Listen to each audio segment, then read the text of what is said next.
तो मध्य प्रदेश विधानसभा चुनाव के लिए कांग्रेस ने सभी 230 विधानसभा सीटों पर प्रत्याशियों का ऐलान कर दिया है, लेकिन कांग्रेस का डर सही साबित हो रहा है। कई सीटों पर कांग्रेस को विरोध का सामना करना पड़ रहा है।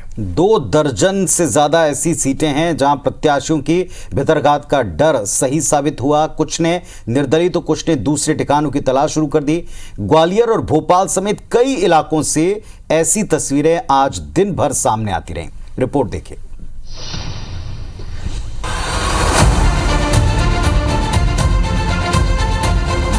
मध्य प्रदेश में बीजेपी और कांग्रेस दोनों बहुत ही नाजुक दौर से गुजर रही हैं, क्योंकि उनको विरोधियों से ज्यादा अपने ही चुनौती दे रहे हैं। अगले महीने मतदान के इम्तिहान में उतरने जा रही दोनों पार्टियों ने लगभग सभी उम्मीदवार घोषित कर दिए।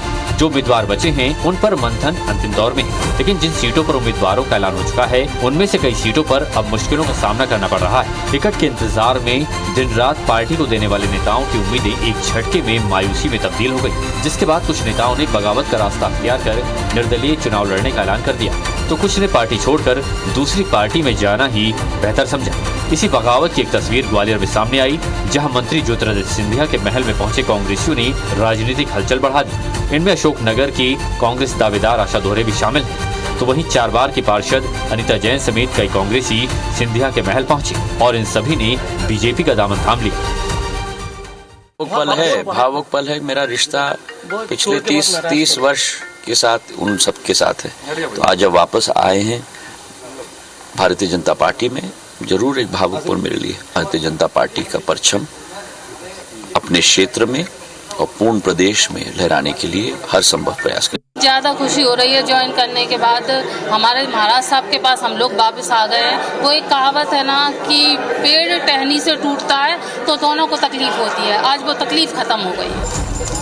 वहीं दूसरी ओर कांग्रेस कार्यकर्ताओं ने भोपाल में टिकट नहीं मिलने का विरोध जताया। पीसीसी चीफ कमलनाथ के बंगले के बाहर हनुमान चालीसा का पाठ किया। इन्होंने भोपाल की हुजूर विधानसभा से प्रत्याशी बदलने की मांग की। नाराज कांग्रेस नेता विष्णु विश्वकर्मा अपने समर्थकों के साथ विरोध जताने के लिए पहुंचे थे। भोपाल के बैरसिया में विरोध के सुर उठने लगे हैं, तो वहीं ये भी जानकारी सामने आ रही है कि पूर्व विधायक जितेंद्र डागा भी निर्दलीय चुनाव लड़ सकते हैं।